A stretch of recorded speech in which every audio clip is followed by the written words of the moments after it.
Você acompanha Jornal da Rede Alesp. Olá, o Jornal da Rede Alesp está de volta. Seguimos com mais informações aqui do Legislativo Paulista, do Brasil e do mundo. A gente vai falar novamente agora com a repórter Priscila Silvério. A Priscila tem informações, daqui a pouquinho a gente vai falar com ela sobre a agenda do dia. Mas antes, olha, uma notícia importante. O diretor do Instituto Butantan, Dimas Covas, disse nesta quarta-feira que o Instituto deve receber 24 mil litros de insumo da vacina Coronavac, o equivalente a cerca de 40 milhões de doses entre os meses de julho e agosto. Segundo o diretor, a chegada da matéria-prima vai possibilitar ao Instituto concluir as entregas previstas para o Ministério da Saúde antes de setembro, que é o prazo final estabelecido no acordo com o governo federal. É possível que possamos receber 12 mil litros em julho e 12 mil litros em agosto e, com isso, recuperarmos o cronograma de adiamento que nós anunciamos, ou seja, poderemos finalizar o contrato com o Ministério da Saúde ainda em agosto. Foi o que afirmou Dimas Covas em coletiva de imprensa no Palácio dos Bandeirantes. Tínhamos a data limite de setembro, mas com esta possibilidade podemos chegar este contrato com o Ministério da Saúde de 100 milhões em agosto. Aí entraremos imediatamente no fornecimento de vacinas adicionais para o estado de São Paulo e até o limite de 30 milhões, completou ele. O Instituto aguarda a chegada dos 6 mil litros de insumo prevista para ocorrer no sábado para retomar a produção do imunizante, paralisada na sexta-feira passada após o envio de 2 milhões e 200 mil doses ao governo federal. Com a remessa da semana passada, o Instituto conclui as entregas referentes à produção de 5 milhões de doses processadas a partir dos 3 mil litros de IFA, ingrediente farmacêutico ativo, recebidos no último dia 25 de maio. O Instituto totaliza 52 milhões de doses enviadas ao Programa Nacional de Imunização, o PNI, desde o início do ano, o que corresponde à metade do total estabelecido nos dois contratos com o governo federal. A Pfizer entrega ao Brasil mais 936 mil doses da vacina contra a Covid-19 nesta quinta-feira. O avião que decola de Miami, nos Estados Unidos, com o imunizante, tem previsão de pousar no aeroporto de Viracopos, em Campinas, em São Paulo, por volta das 7h30 da noite. É a segunda das 3 remessas previstas nesta semana, totalizando 2 milhões e 400 mil doses. Além da entrega desta quinta, a farmacêutica anunciou outra remessa de 936 mil doses no domingo. Na terça, foram entregues 528.840 doses. Os envios fazem parte do acordo da empresa com o Ministério da Saúde. Até o momento, 15 lotes com vacinas da empresa americana chegaram ao país, provenientes deste acordo, totalizando 11 milhões e 200 mil doses do imunizante contratadas pelo governo federal. Agora a gente vai falar novamente com a repórter Priscila Silvério. Priscila, quais são as informações que você tem agora para a gente? Jeremias, olha, hoje tem mais atividades, tá, na casa. Às 5 horas da tarde, a audiência pública é um painel sobre direitos quilombolas, da teoria à prática. Vai acontecer em ambiente virtual, com transmissão na Rede Alesp e também pelo canal da TV Alesp no YouTube. A solicitante, então, desse evento é a deputada Márcia Lia, do PT. Às 7 horas da noite de hoje, ato solene para o lançamento da Frente Parlamentar contra a Fome. Também acontece em ambiente virtual, com transmissão pela Rede Alesp, também pelo YouTube. E o solicitante é o deputado Adalberto Freitas, do PSL. Vou falar também da atividade de amanhã. Às 10 horas da manhã, ciclo de debates Desenvolvimento Regional na Microrregião de Araraquara, em parceria com os consulados. Quem é responsável, então, por esse evento é o deputado Paulo Fiorilo, do PT.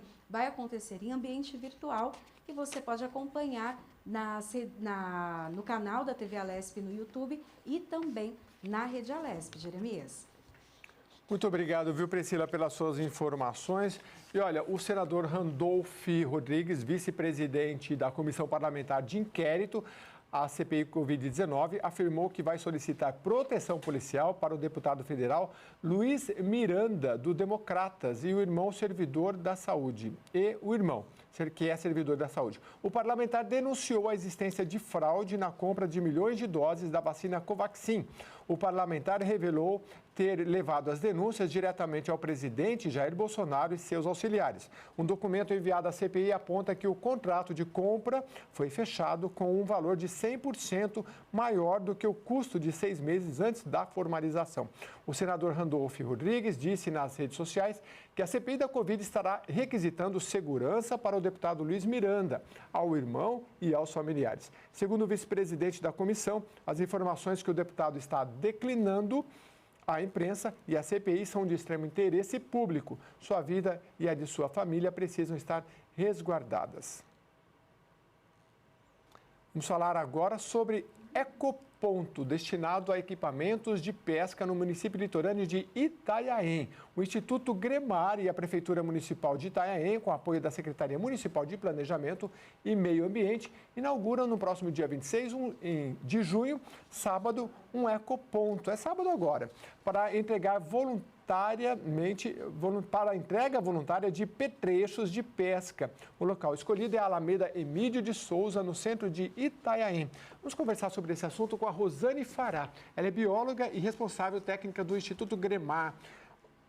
Bom dia para você, Rosane. Fala para a gente esses petrechos. Olá. Você sabe que quando eu vi essa matéria, eu falei, eles vão distribuir vara de pesca para a gente pescar. Não tem nada a ver, né? Vocês vão recolher material que são descartados no mar, é isso, né? Isso, olá, bom dia. Na verdade, esse é um dos projetos, né, que o Instituto Gremar desenvolve, chama Pesca e Recicla. E a ideia é justamente instalar pontos para as pessoas, né, principalmente para os pescadores amadores ali, que frequentam precisamente esse local onde vai ser instalado, terem um local para poder fazer a destinação correta desses petrechos, né? Nossa, eu fiquei impressionado com os números, viu, Rosane?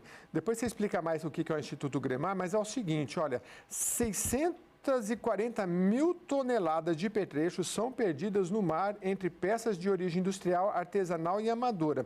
O que você joga? É rede, linhas, zóis, armações, né? Explica pra gente o que são essas armações. É muito lixo no mar, né?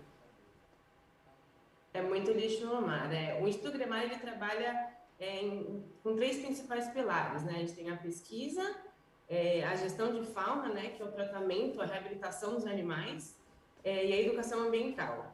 Então, na verdade, durante todos esses anos, a gente já estou há 17 anos aqui na Baixada Santista, e a gente observa, os dados mostram, né? Que em torno aí de 80% a 90% dos animais que a gente recebe aqui, né? Debilitados, eles têm algum tipo de interação, ou com resíduo sólido, né? Com o lixo em si, ou com petrechos de pesca, ou com a pesca em si.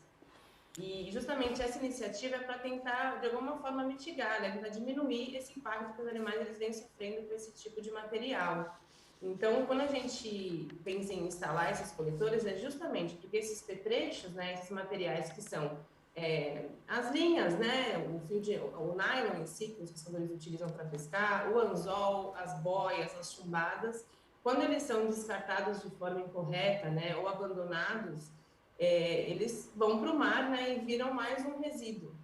E aí esses animais, eles acabam sendo muito impactados. Então, quando a gente fala, por exemplo, em tartarugas marinhas, em aves marinhas, pode ocorrer umas lesões muito graves, né, tanto com a linha como perda de membros, né, então a gente fala perda de uma asa, de uma nadadeira, no caso de uma tartaruga, lesões na boca, que são muito graves, que pode dar uma infecção, o animal pode vir a óbito, né, ou a própria ingestão desse resíduo, então a ingestão da linha, a ingestão do anzol, que pode perfurar, né, o intestino do animal, o estômago. Então a ideia é justamente instalar esses pontos para que as pessoas destinem esse petrecho. A gente trabalha também com a parte educacional, né, e mostrar o que está acontecendo, como os animais estão sendo impactados com esse tipo de resíduo. Então é para a gente estimular os pescadores a estarem junto com a gente, atuando junto, né? Muito bom. Esses resíduos, eles são mais liberados por pequenos pescadores ou porque a gente sabe também que tem aqueles industriais com grandes navios, grandes redes, né? eles também podem eventualmente descartar, e aí o volume seria até maior, né?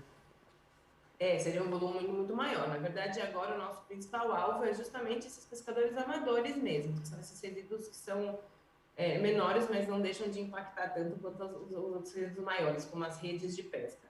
Mas a gente pretende, sim, futuramente expandir, né, e criar, de repente, outros pontos para poder também fazer essa coleta desse tipo de material também. Muito interessante o trabalho de vocês. Já fiz reportagens sobre isso e eu me lembro que o do pescador dizia, olha, precisa regular melhor porque esses grandes pescadores, eles vão lá com grandes navios, grandes redes, né, e pescam toneladas e toneladas. A gente precisa disso sobreviver e as regras são muito rígidas. A gente precisa de rede porque se não for com rede a gente não pesca nada. E é um problema de fiscalização, é um problema social que tem que ser analisado, né? E vocês do Gremar, acho que fazem um trabalho bem interessante, porque essa questão ecológica, não descartar, que a gente leu aqui, olha, redes, linhas, anzóis e armações. E aí, quem vai no Ecoponto em Itanhaém, ele pode levar essas redes, porque ela já está velha, ou de repente ele pescou e tem que descartar mesmo, porque eu não sou pescador, então não sei, explica aí pra gente. Na verdade, esse local que foi decidido justamente em parceria com a Prefeitura de Itanhaém, né, é justamente um local que ele é muito visitado por pescadores amadores. Então, quando você vai lá, é uma avenida, né, onde as pessoas ficam lá diariamente, principalmente no final de semana, então tem um fluxo muito grande, e de turistas também. Uhum. Então, a ideia é que esses coletores, né, que são tubos de PVC, que tem um formato específico para o pescador poder colocar o apetrecho de pesca, ele veio junto com placas educativas, justamente explicando por que estão sendo inseridos esses ecopontos, né, e o que acontece com os animais e como que eles podem ajudar. Então, na verdade, esses que estão sendo instalados agora são justamente para esses pescadores que vão estar lá pescando. E, claro, né, eu acho que com isso a gente vai estar gerando, a gente tem feito um trabalho, né, entrevistas junto com a comunidade para também estimular que pessoas que não estejam lá também tenham interesse em entregar para a gente material que possam entregar também. Então, a gente também tem uma base lá em Itanhaém, né? A gente tem uma aqui em Guarujá e no Malá, e de repente lá a gente também possa estar recebendo esses outros tipos de rede que estão velhas, que não são mais utilizadas. E a ideia é não só a gente coletar esses petrechos, né? Então, eles vão ser trazidos aqui para a base, eles vão ser triados, quantificados, qualificados, então vai gerar uma pesquisa em torno disso, né? Vai pesar esse material. E depois a gente vai aplicar a logística reversa, né? Então, a ideia é a gente transformar esse material que seria destinado, né, que iria para o lixo, que poderia, inclusive, matar muitos animais, né? Vai ser transformado em outros materiais. Então, isso acaba gerando um outro trabalho, né? Que a gente também vai trabalhar com a comunidade, principalmente artesã, para que esse material seja reaproveitado. Então, a gente vai estar fechando esse ciclo, né? O que é muito interessante também, é muito importante. Ô, Rosane, dizem que o que os olhos não vê, o coração não sente, né? Quando a gente vê uma tartaruga lá toda amarrada, vê uma reportagem, um golfinho que foi, né, um plástico na boca, e aí você fala, puxa vida, né? Aí alguém tentando salvar é complicado, né? Como é que você vê essa questão educacional, né? Porque não é só nessa questão a gente está tratando dos petrechos aqui de pesca amadora que vão sendo descartados no mar. Mas se a gente olhar de uma forma mais ampla, né, a gente não sabe nem... Outro dia eu brinquei, você sabe o que é uma lixeirinha azul, vermelha e amarela? Quem é que sabe de cor o que é? A maioria da gente não sabe, nem para que serve. Então, como é que você vê essa questão que o Gremar trabalha? É nas escolas que tem que ser mais efetiva, porque quando a gente tem conhecimento, a gente não descarta de forma errada, né? Exato, e é justamente o que você falou, né? O que os olhos não veem, o coração não sente. Então, às vezes a pessoa ela tem a impressão que é só um papelzinho de bala, é só um fiozinho de nylon, né? Não tem problema jogar aqui, não vai acontecer nada. Imagina se todo mundo pensasse assim, né? Então, como eu falei, a gente não tem como trabalhar e ver diariamente isso que a gente vê aqui com os animais, né? A gente está recebendo esses animais e tem muita gente que não tem o conhecimento, então a gente tem em média aqui, a gente recebe em torno de 2 a 5 animais por dia. Então é muito, né, se for pensar, entre tartarugas, entre golfinhos, pinguins, jatobás, gaivotas. Então, e a gente vê isso diariamente, a gente não tem como não fazer nada, né? Então a gente acredita que a melhor ferramenta para a gente mudar isso é através da educação ambiental. Então a gente tem trabalhado em espaços formais e não formais, não só passando esse tipo de informação, né, do que pode acontecer com os animais, mas principalmente mostrar que a gente divide um espaço com eles, né? Então, por exemplo, a praia, enfim, o meio ambiente, ele é compartilhado não só por nós, mas por outros seres vivos também, né? Por esses animais, por exemplo, aqui na região. Então, e muita gente não tem o conhecimento, né? Então, e aí é aquela história, a gente também só cuida de algo que a gente conhece. Então, a gente tenta passar muito essa questão do conhecimento para as pessoas, tentar compartilhar um pouquinho da vida deles também, para que eles, né, tenham esse cuidado, né, passam a ter esse cuidado e esse carinho também, e é muito importante. Então, e agora a gente está entrando na década dos oceanos, né, não sei se todo mundo sabe, mas é uma proposta da ONU, então a gente tem aí como meta, né, 10 anos para atingir, ela envolve diversos objetivos, e o principal intuito é justamente desenvolver conhecimento científico, né, você incentivar e construir infraestrutura, promover parcerias, que é muito importante, principalmente para o desenvolvimento de muitas instituições. Então, aqui a gente também só consegue desenvolver o nosso trabalho através de parcerias, né? Para a gente encontrar aí, para promover um oceano mais saudável e mais sustentável. Que legal. Então, a década do o oceano movimento já começou ou não? já começou agora esse ano, então a gente aí tem 10 anos para atingir essas metas, né? Então, é muito importante o envolvimento não só das ONGs, das instituições que trabalham com isso, mas da própria sociedade, do próprio poder público, né? Então, é importante o envolvimento, a harmonia de todo mundo para que a gente consiga alcançar, né? Então, esse é o nosso desejo. Você sabe, E é Rosane... urgente, né? Essa mudança é urgente. Rosane Fará, que é bióloga, está explicando aqui para a gente da questão dos petrechos jogados no mar, do ecoponto lá em Itanhaém, mas você está falando aí da questão dos oceanos. A gente vê uns vídeos, assim, de vez em quando. Eu já ouvi falar assim que, olha, o mar, tal oceano está com um tapete de saquinho plástico de mercado no fundo, né? Isso é verdade? A gente ouve assim notícia e fala, nossa, um dia que eu mergulhar, eu não quero ver um monte de saquinho de mercado lá no fundo do mar, né? Eu quero ver a fauna marinha, né? Exato. O que é verdade disso e o que não é? Infelizmente é a realidade, né? A gente vem trabalhando muito com mutirões de limpeza de praia e os números são assustadores. E esses mutirões, por exemplo, eles não são importantes só para a gente tirar o lixo que está no ambiente, né? Justamente, de alguma forma, impressionar as pessoas para elas olharem de uma forma diferente, né? Ter um olhar diferente em relação a isso. Então, aqui na nossa região, a gente tem a sorte, né, de contar com uma limpeza pública que é muito eficiente. Então, quando a gente chega na praia, normalmente a praia já está mais limpa, né? Tudo bem que chegar ao final do dia já está assustadora de novo. Mas a gente que realiza o monitoramento das praias aqui diariamente, é assustador o que a gente enxerga, né? Então, realmente é muito importante e o que a gente vem estimulando através da educação é para realmente cada um cuidar do seu próprio lixo, do seu próprio resíduo, seja na praia, seja em casa, e não só trabalhar com essa parte da reciclagem, mas também com a redução, né? Desse tipo de material. Eu, no meu entendimento, eu acho que assim, molecadinha com... Estou falando assim com carinho, da escola devia sair de vez em quando, vai na praça, vai fazer educação ambiental, bate nas casas. Eu acho que tem que ser feito esse trabalho para quem está na escola, porque eles vão ensinando os pais que às vezes lá no passado não teve essa educação e agora tem. Exato. Eu queria que você falasse um pouquinho do Instituto Gremar, porque assim, para você instalar esse ecoponto, vocês devem ter funcionários, e aí é recolhido isso, separado, levado para o Instituto, aí faz uma pesquisa. Como é que vocês sobrevivem? Onde é que fica a sede? Para que a gente, quando for em Itanhaém, pode visitar, enfim. A gente tem atualmente, então, 2 bases, né? Uma que fica aqui em Guarujá e outra que fica localizada em Itanhaém, na Praia do Centro. Com certeza, né? Estão todos convidados para até participar dessa inauguração que vai ocorrer agora sábado, como você disse, na Alameda Emílio de Souza, né? Às 10 horas da manhã vai ser a inauguração do Ecoponto. E que, inclusive, a gente pretende expandir, né? Já foi inaugurado também em Santos, e está sendo agora a segunda cidade. E a perspectiva é que a gente inaugure em todos os outros municípios, né? Da Baixada Santista. E quem sabe, futuramente, a gente possa expandir também em outros locais aí na Baixada Santista também, além desses que foram escolhidos, né? Para cada município. Então, aqui, na verdade, a gente trabalha com a parte de reabilitação em si, na própria base, né? Então, a gente tem uma equipe de biólogos, de veterinários, de estagiários e voluntários, né, que atuam diretamente com essa parte dos resgates e da reabilitação dos animais. Então, é como se fosse um hospital mesmo, que a gente está acostumado, né, um hospital do ser humano, mas a diferença é que a gente trata aqui dos animais.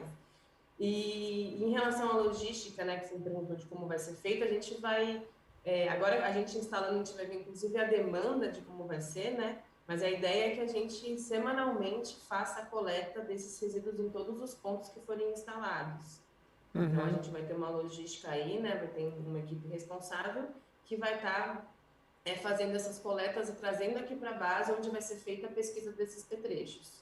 Onde vai ser feita essa pesagem, a lavagem, né, do resíduo em si, a gente vai quantificar, ver quais são os principais tipos de material, porque a ideia é, quando a gente tiver a geração desses dados, é para trabalhar com os frequentadores para tentar encontrar aí uma solução, né? Será que a gente consegue reduzir algum tipo de petrecho? Será que a gente pode evitar tal?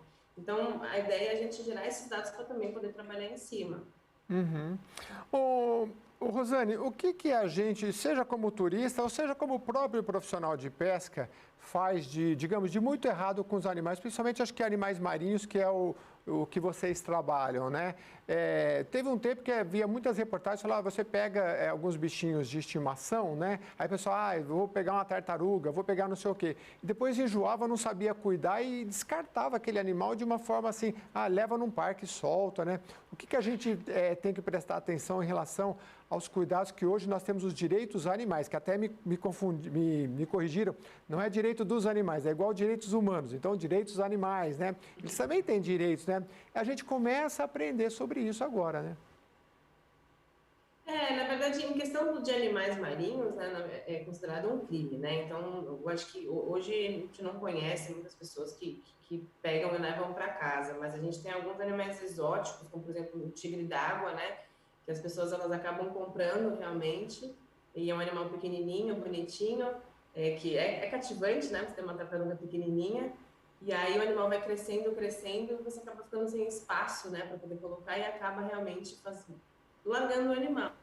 Então, na verdade, é como se fosse um cachorro, como se fosse um pet, né? Acho que a partir do momento que a gente opta por ter algum animal, a gente tem que cuidar dele, né? E não simplesmente cansei e vou abandonar, vou colocar em qualquer lugar, alguém vai pegar, enfim. Então, acho que é uma questão mesmo de respeito, né? E em relação, eu não sei se foi essa até a sua pergunta, mas eu acho que é importante a gente falar, quando um pescador realmente pegar algum animal, de repente fisgado, né, por um anzol, ou que tiver em alguma situação de risco, é importante a gente sempre tentar instruir a pessoa a ligar imediatamente para o órgão responsável, né? Então, no caso aqui, ligar para o próprio Instituto Gremar, para a gente poder passar as recomendações corretas até que a equipe de resgate chegue ao local para poder resgatar o animal da melhor forma possível. Porque, às vezes, eu entendo que, normalmente, as pessoas elas têm a boa vontade, né? Elas, obviamente, querem ajudar e querem salvar o animal, mas, às vezes, por não ter o conhecimento, acaba agindo de uma forma que pode prejudicar ainda mais a saúde dele. Então, é muito importante que, imediatamente, né, se alguém encontrar um animal, ligar tanto para o Gremar ou para algum responsável do local. A gente tem muito que aprender. Eu já vi notícia, por exemplo, que a pessoa pegou um pinguim, estava solto lá e botou ele na geladeira. Olha só, né? Não tem nada a ver, gente, colocar o pinguim na geladeira só porque ele está lá no Polo Norte. Você vai matar o pinguim. E, então, por isso que precisa de informação. O Instituto Gremar, ele faz também capacitação de profissionais, de biólogos, enfim? Sim, a gente agora, né, por conta da pandemia, a gente está né, através de plataformas digitais, alguns cursos. Normalmente a gente divulga através das plataformas mesmo, através de Facebook, Instagram, que é onde a gente vem divulgando, né, todo o trabalho que o Gremar vem realizando, tanto o educativo, a parte de pesquisa, da reabilitação, mas a gente fornece, sim, algumas capacitações e alguns cursos. E se de repente também algum assunto específico, a gente também está muito aberto a poder receber alguma proposta, né, se alguém tiver interesse em desenvolver algum tipo de capacitação, de repente em alguma empresa, alguma forma de educação ambiental, independente do público, a gente também desenvolve. Muito bem. Rosane, eu queria agradecer bastante. A Rosane Farai, bióloga e responsável técnica do Instituto Gremar. Nasceu no Guarujá, né? E quando você estiver lá no litoral, vai visitar, porque é muito legal. Muito obrigado pelas suas informações. Obrigada, eu que agradeço. Bom dia a todos.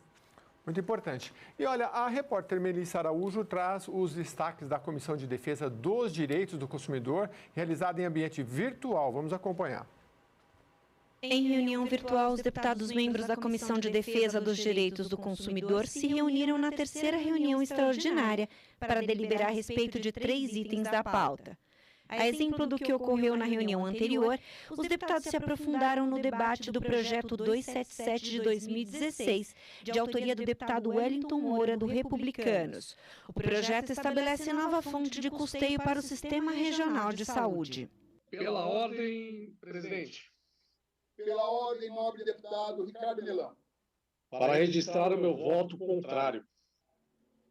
É regimental o pedido de Vossa Excelência. Está registrado o voto contrário do deputado Ricardo Milão ao projeto. A deputada Letícia Guiar, do PSL, e o deputado Jorge do Carmo, do PT, também votaram contrários ao parecer do relator, deputado Jorge Caruso, do MDB. Para também registrar meu voto contrário, por entender, até na reunião passada, aquelas colocações que eu coloquei, que eu ainda não tive o pleno entendimento e a segurança de que isso não vai onerar o custo final para o consumidor. Portanto, registro meu voto contrário. É regimental o pedido de Vossa Excelência, está registrado o voto em contrário de Vossa Excelência ao projeto. Pela ordem, senhor presidente. Pela ordem, nobre deputado Dr. Jorge do Carmo. Senhor presidente, na última, obrigado pela oportunidade, na última reunião eu havia pedido vistas desse projeto 277 de 2016 do nobre deputado Wellington Moura. E eu não consegui sanar, né, a tempo as minhas dúvidas, de modo que eu também quero registrar o meu voto contrário ao parecer favorável do deputado Jorge Caruso. Com 3 votos favoráveis e 3 votos contrários, coube ao presidente da comissão, deputado Jorge Wilson, xerife do consumidor, do Republicanos, o voto de desempate para encaminhamento da proposta. Neste caso, tem o voto de desempate, que ficaria a critério da presidência. A presidência vota favorável ao projeto. Muito bem, cerca de 500 mil professores da rede pública no Brasil vão receber em breve qualificação para ensinar educação financeira. Em parceria com a Comissão de Valores Imobiliários, os cursos do Ministério da Educação vão começar em julho e vão fazer parte do currículo continuado de formação de professores da rede básica, tanto em escolas públicas quanto particulares. A ideia é que os educadores incentivem práticas de saúde financeira e empreendedorismo aos jovens brasileiros. Em 2018, o Conselho Nacional da Educação aprovou a inclusão da educação financeira na Base Nacional Comum Curricular. Estas aulas estão disponíveis, por enquanto, apenas em escolas particulares para alunos do ensino fundamental e do ensino médio no Brasil. Portanto, na educação pública, o ensino da educação financeira que a gente tratou hoje aqui no Jornal da Rede Alesp. E agora a gente vai falar sobre... Bom, o governo federal anunciou que vai pagar um auxílio de R$ 550 para ex-beneficiários do benefício de prestação continuada, que é o BPC, que conseguirem emprego. A medida foi publicada no Diário Oficial da União de ontem, dia 23. Para ter acesso ao auxílio, o beneficiário deve ter deixado de recorrer ao BPC até 5 anos antes de ter sua carteira assinada e não vai poder ter vencimento maior do que 2 salários mínimos. A renda mensal por pessoa da família também deve seguir os padrões do BPC para ter direito ao valor. O auxílio pode ser solicitado nas agências do INSS, que será a responsável pelos depósitos. O agendamento deve ser feito pelo aplicativo, site da Previdência ou então pelo telefone 135. Em nota, o ministro da Cidadania, João Roma, disse que as mudanças vão facilitar a exclusão de cidadãos inaptos para o benefício. O ministro ressaltou, no entanto, que a medida vai permitir a entrada de 200 mil beneficiários no BPC. O deputado Dirceu Dalben, do PL, destinou R$ 100 mil para a Associação de Pais e Amigos dos Excepcionais e mais 100 mil para a Associação Pestalozzi, ambas da cidade de Sumaré, através de emenda parlamentar. É a segunda vez que o deputado garante recursos para essas instituições. Juntas, elas auxiliam quase 900 famílias. A Paz Sumaré atende 400 pessoas com atraso no desenvolvimento neuropsicomotor, deficiências intelectuais e autismo. Já a Associação Pestalozzi atende 490 pessoas com deficiência intelectual, física e autismo, com diversos graus de severidade. o parlamentar disse que o mandato tem compromisso de promover a garantia dos direitos das pessoas com deficiência e estas novas emendas vão continuar realizando um atendimento de excelência para estas pessoas. Vamos falar sobre CLT, consolidação das leis trabalhistas, que permite ao empregador selecionar candidatos que já tenham sido vacinados contra a Covid para desempenhar determinada função. A prática de escolher a marca do imunizante desrespeita a Constituição e pode resultar em processo por danos materiais e morais. Sobre esse assunto, a gente conversa agora com a advogada Thaís Cremasco, ela é especialista em Direito do Trabalho e Previdência. Thaís, bom dia, seja bem-vinda.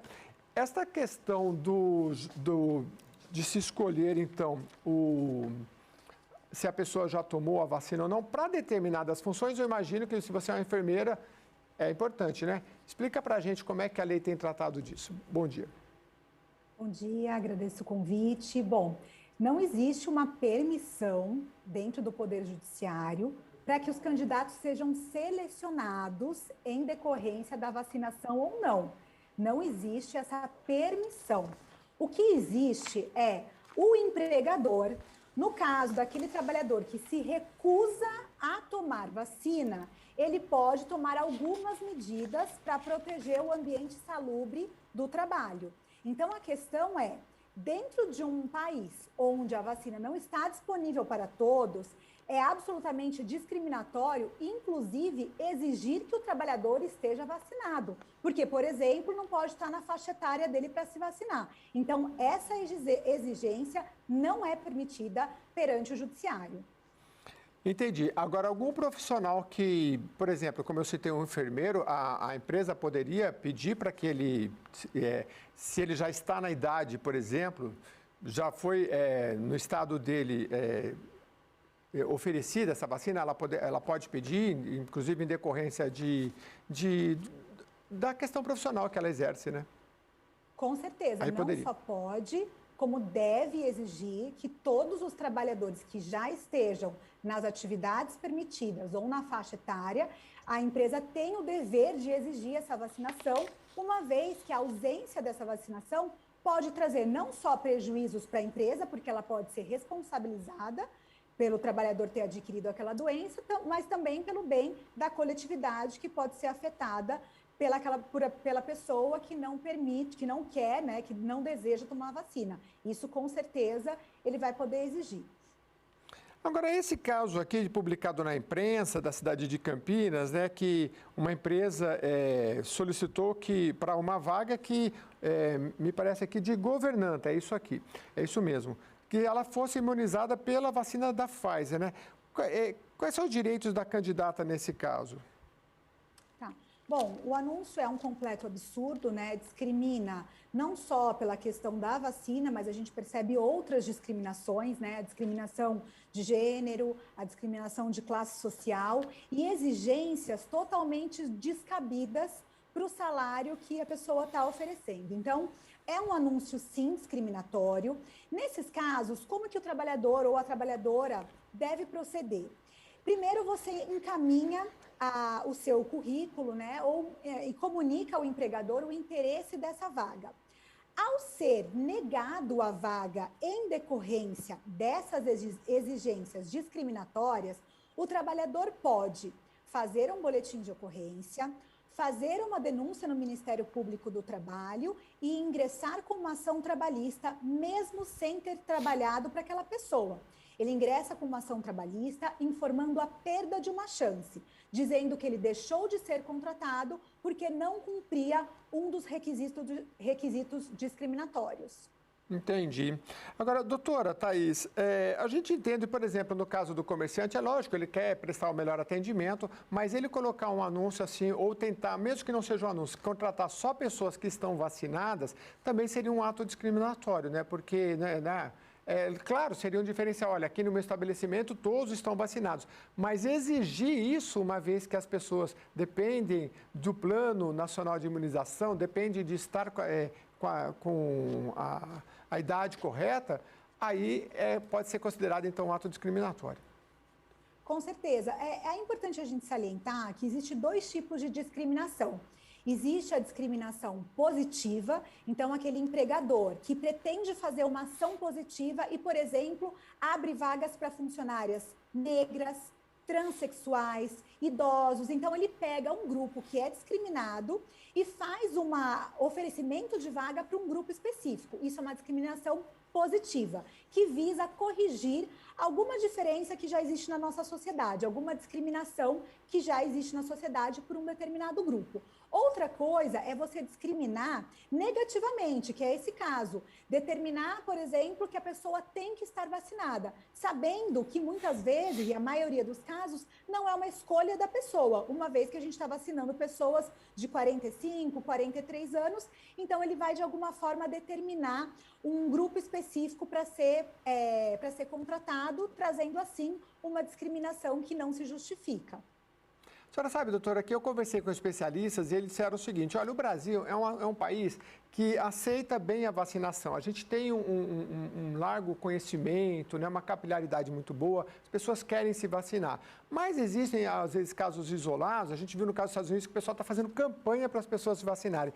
No caso de uma pessoa falar para o empregador, falar, não, eu não quero e, não sei lá, não aceito. E aí é um caso novo, não sei se a justiça já tem alguma decisão a respeito disso, do funcionário falar, não, eu não quero, né? E aí é complicado porque ele tem o direito dele por um lado, mas também tem o direito das pessoas que convivem com ele também falar, não, mas se você tem a vacina e você não quer, a gente também está sendo prejudicado. Então, e aí?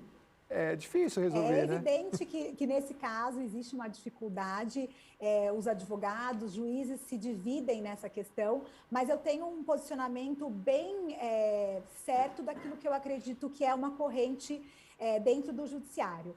A empresa tem uma função social e dentro dessa função social é dever da empresa garantir a saúde dos seus colaboradores.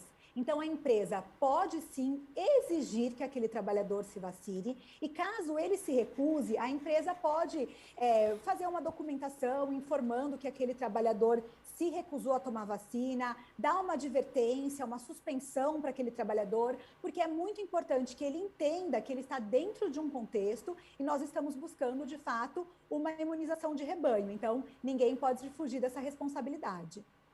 E a questão de quem já tomou a primeira dose e ainda aguarda a segunda, o empregador poderia exigir que essa pessoa retorne ao trabalho presencial? Vai depender muito do caso. Por quê?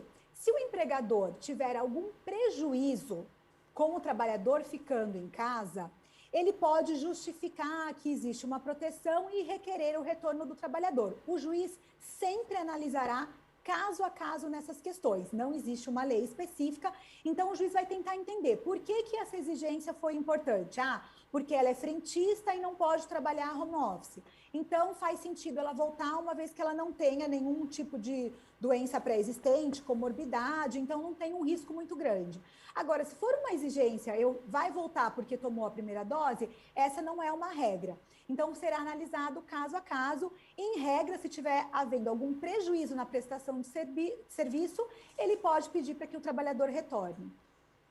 Doutora, em relação às exigências permitidas de acordo com a legislação e anúncios de vagas de emprego, né? Mais alguma consideração? Porque a gente teve aí às vezes a pessoa nem sabe, não sei se hoje em dia com tanta informação é difícil dizer que a pessoa não sabe que não pode colocar um anúncio que é discriminatório, né? Mas às vezes a pessoa fala, eu posso escolher, né? Foi o que aconteceu, né? Mais alguma orientação nesse tipo? Quais os cuidados que o empregador tem quando vai colocar um anúncio, né? Eu costumo dizer que o empregador deve ser genérico, né? Procura-se vaga para governanta, né? Nesse caso. Não haveria necessidade de colocar tantas especificações, porque dessa forma você corre um risco muito grande de discriminar um tipo de pessoa. Nós sabemos que existem discriminações que são técnicas, né? Então, por exemplo, vou dar um exemplo muito clássico dentro do nosso judiciário. O empregador de um empregado doméstico pode exigir que aquela trabalhadora entregue os antecedentes criminais. Isso é, de fato, discriminatório, mas, por outro lado, o juiz acaba entendendo que existe um sentido de uma pessoa que quer que dentro da casa dela não trabalhe alguém que tenha um antecedente criminal. Então, o judiciário, de alguma forma, entende isso como possível. Mas, na dúvida, se a gente for deixar uma dica para quem está ofertando uma vaga de emprego, é melhor deixar tudo genérico e tratar essas questões pessoais, de repente, quando tiver a conveniência, né? Então, para essa vaga, existe um motivo para essa discriminação. E nós sabemos que a nossa Constituição Federal garante a proteção a qualquer tipo de discriminação. A Constituição fala idade, sexo, religião, mas qualquer outra situação pode ser discriminatória. Por exemplo, exigir que uma mulher seja bonita para ser recepcionista de restaurante. Isso é discriminatório. Então, muitas vezes, a pessoa não entende que ela está que ela está agindo de forma discriminatória, mas aquilo é, de fato, uma discriminação. Então, o empregador precisa tomar bastante cuidado com esse tipo de anúncio que pode ofender a honra e a dignidade do trabalhador. Muito bem, aprendi bastante aqui com a doutora Thaís Cremasco, que é advogada especialista em Direito do Trabalho e Previdência Social. Muito obrigado pela sua entrevista e até a próxima. Eu que agradeço, uma boa tarde, um bom dia a todos. E acho que você também aprendeu porque não pode essas questões discriminatórias e a doutora explicando aqui para a gente em relação à vacina e aos direitos trabalhistas. Olha, o Jornal da Rede Alesp vai para um rápido intervalo. Daqui a pouquinho a gente volta com mais informações para você.